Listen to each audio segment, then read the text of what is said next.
3.4 Absolute Maximum and Minimum Values. Southwestern College, Professor Maria Olivas.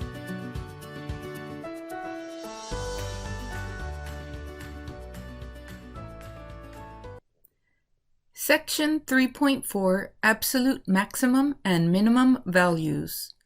Objectives. Find absolute extrema over closed intervals. Find absolute extrema over open intervals. Let's begin by drawing a picture. I'm going to draw a point here towards the left-hand side of the screen, and from that point I'm going to draw an increasing function, curved function. It's going to reach a peak and then it's going to curve back down, so it's decreasing, and then I'm going to draw a point here at its lowest point where it reaches, and then it's going to go upwards again towards the right in a linear fashion. I'm going to go ahead and draw a point back over here where we had a relative maximum. I'm going to go ahead and label the first point that I drew towards the left-hand side of the screen. I'm going to label that as the absolute minimum because this is the lowest point that we have on the entire function. I'm going to point an arrow pointing towards this point, and I'm going to write down the words absolute minimum. I'm going to point an arrow at the highest point, and I'm going to write down the words absolute maximum. I'm going to draw an arrow at this point where I came down and then I went back up again, and I'm going to point an arrow at this point, and I'm going to call this a relative minimum. It's a relative minimum because we do have a sign switch here if we use the first derivative test, but it is not the lowest point. Therefore, it's not the absolute minimum. And this other point that I ended the function at, I'm going to point an arrow at it and I'm going to just write the word nothing. This point represents nothing. It's not considered a relative minimum or maximum. It's not considered an absolute minimum or maximum. So we're just going to say this point is nothing, as in nothing of importance concerning maximum or minimum values. I'm going to go ahead and draw a horizontal tangent line at our absolute maximum point. And I'm going to go ahead and draw an arrow pointing towards that point, and I'm going to write this is where f prime is equal to 0. And I'm going to go ahead and draw an arrow pointing at my relative minimum point, and I'm going to write here, f prime does not exist. I'm going to use the abbreviation for does not exist. I'm going to write DNE because remember we have a sharp corner there and we cannot find the derivative when we have a function that has a sharp corner. Extreme value theorem. If f is continuous on a closed interval from a to b, then f has both a minimum and a maximum on that interval.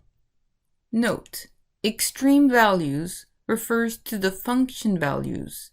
Where they occur refers to the x values or the ordered pairs. I'm going to go ahead and box in the words function values, and underneath that I'm going to write down the words y values so that you understand that when it's talking about function values, we're actually looking for the y values. One possible location for extrema, and when it refers to extreme values, that's going to be what we refer to as extrema. One possible location for extrema is at critical points. Recall, a critical point is an interior point C of the domain of f at which f prime of C is equal to 0 or f prime of C does not exist. Example 1. Review. Find the critical value or values for each function. A. F of x equals x raised to the 4th power minus 8x squared. First, we're going to find the first derivative. The first derivative is going to be f prime of x equals 4x raised to the 3rd power minus 16x. And I'm going to set that equal to 0, and I'm going to solve it. I'm going to factor out a 4x. So 4x is going to be the greatest common factor, and so that'll be 4x times the quantity x squared minus 4 is equal to 0. Now I'm going to factor this out even more. It'll be 4x times, this is the difference of two perfect squares, so I'm going to factor as x plus 2 times x minus 2, and I'm going to set that equal to 0. And if I set each factor equal to 0, I will have 4x equals 0, x plus 2 equals 0, and x minus 2 equals 0. For the first equation, I'm going to divide by 4 to both sides of the equation, and I will end up with x equal to 0. For the second equation, I'm going to subtract 2 to both sides, and I will end up with x equals negative 2. In the third equation, I'm going to add 2 to both sides, and I will end up with x equal to 2. These three values represent my critical values. On the right-hand side of the screen, I'm going to write down the words critical values, and underneath that, I'm going to copy down the three critical values that I just found. X equal to 0, comma, x equal to negative 2, comma, x equal to 2, and I will box that in. B, g of t is equal to 5t plus 35 over t. In order to find the critical values, I need to find the first derivative, but before I can do that, I need to rewrite this function. I'm going to draw an arrow pointing to the right of the function, and I'm going to rewrite this as g of t equals 5t plus 35t raised to the negative 1 power. Now I can find the first derivative. The first derivative is going to be g prime of t equals 5 minus 35 t raised to the negative 2 power. So g prime of t is going to be equal to 5 minus 35 over t squared. I need to find where g prime of t is equal to 0 and g prime of t does not exist. I'm going to start off where g prime of t does not exist. So I'm going to take t squared and set it equal to 0. I'm going to take the square root of both sides, so I'll have the square root of t squared equals plus or minus the square root of 0, and therefore I'll end up with t equals 0. This is going to be one of my critical values. Now I'm going to set this equation equal to 0 and solve it. So I'm going to go ahead and I'm going to draw a vertical line segment to separate the work that I did here on the left-hand side from the work that I'm about to do on the right-hand side. I'm going to write down 5 minus 35 over t squared equals 0. In order to solve this rational equation, I'm going to multiply both sides by the LCD. So I'm going to write t squared over 1 times, I'm going to open up a set of parentheses, 5 minus 35 over t squared, close the parentheses, equals 0 times t squared. Then I'll end up with 5t squared minus 35 equals 0.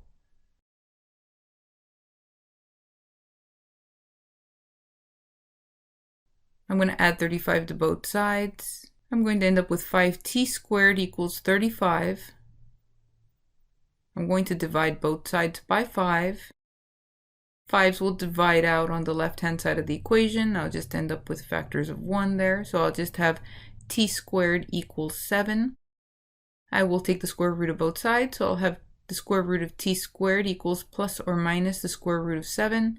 So t will be equal to plus or minus the square root of 7. So I have two more critical values here. I'm going to write down the words critical values, and underneath there I'm going to write down my three critical values. T equal to negative square root of 7, comma, t equal to 0, comma, t equal to positive square root of 7. And I'm going to box that answer in.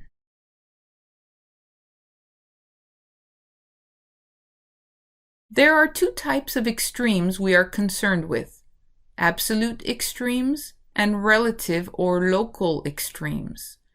We addressed relative or local extremes in previous work. Where might extreme values occur? 1. Relative or local extrema may occur at the critical values. Endpoints are never considered relative extrema. The process for this would be the following. 1. F prime of x equals 0, or f prime of x does not exist. In other words, we need to find the critical values, right? So this is the process we do to find the critical values. 2. The number line test. So I have referred to this as the number line test in the past when I've done previous sections, but I'm going to erase the word test because in reality what we're really focused on is we're focused on the signs. So I'm going to write this more as a number line sign chart. And in parentheses underneath this, I'm going to write sign change because what our biggest concern really is that sign change. Is there a sign change between our critical values? on the opposite sides of our critical values. 2. Absolute extrema may occur at the endpoints of a closed interval or at critical values. Process. 1. You're still going to find the critical values. So f prime of x is equal to 0 or f prime of x does not exist. I'm going to write an arrow pointing to the right. In other words, this just basically means find the critical values. 2. Make a table of values with endpoints of interval and critical values.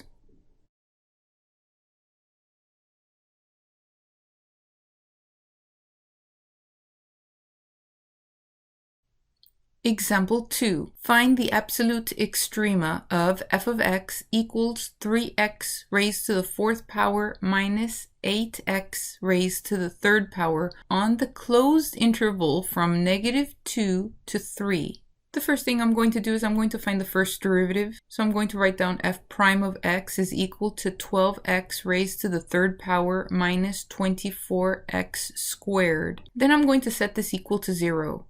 In order to solve this, I'm going to factor this. I'm going to begin by factoring out the GCF of 12x squared. So it'll be 12x squared times the quantity x minus 2, and this is set equal to 0.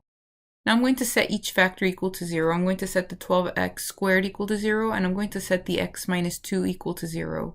And I'll solve each equation. On the left-hand side, I'm going to divide both sides of the equal sign by 12, and I'm going to end up with x squared equals 0, and then I will square root both sides, so I have the square root of x squared equals plus or minus the square root of 0, so x equals 0. On the right hand side, for my equation x minus 2 equals 0, I'm going to add 2 to both sides of the equal sign, and I will end up with x equals 2. These represent my critical values.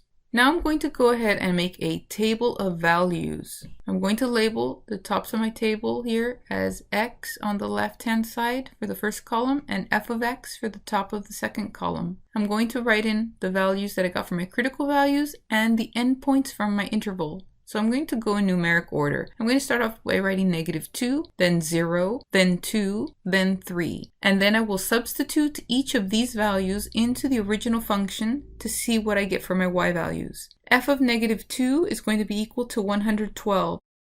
F of 0 is equal to 0. F of 2 is equal to -16. F of 3 is equal to 27. Now, if I compare these values, the y values, I'm going to look for the one that is the largest y value and the smallest y value.